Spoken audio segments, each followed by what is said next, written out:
యాడున్నాడు మామ దేవుడు, యాడున్నాడు? ఒక్క ఫ్యామిలీలో నలుగురు సజీవ దహనం, వాళ్ళ ఎముకలు కూడా బయటపడలేనంతగా కాలిపోయి ముద్దలైపోయారు. ఇంకో ఫ్యామిలీలో తల్లి కూతురు, ఇంకో ఫ్యామిలీలో కొడుకు తండ్రి. యాడున్నాడు మామ దేవుడు? ఒక్కటే అనిపించింది మామ కర్నూలు బస్సు యాక్సిడెంట్ విజువల్స్ చూస్తుంటే. ఎందుకురా మనం లైఫ్ గురించి ఆరాటపడుతున్నాం? నీ చేతుల్లో నా చేతుల్లో ఏమన్నా ఉందా? ఎప్పుడు పోతామో, ఎప్పుడు సస్తామో, మన బాడీ మన ఇంట్లో వాళ్ళకి దొరుకుద్దో లేదో ఎవరికీ తెలియదు. బైక్ లో పోయినా పోతాం, కార్లో పోయినా పోతాం, ఆటోలో పోయినా పోతాం, బస్సులో పోయినా పోతాం, నడిచిపోయినా పోతాం, ఫ్లైట్ ఎక్కినా పోతాం.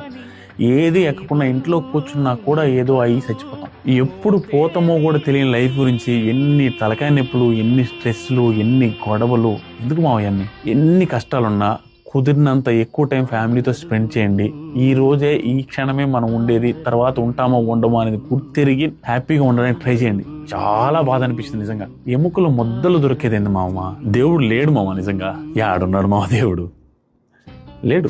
ఫైనల్ గా బస్సులకు కూడా ఫ్లైట్లో చెప్పినట్టుగా బస్సు ఎక్కగానే ఇది ఎమర్జెన్సీ డోర్ అని చెబితే బాగుంటుందని అనిపించింది.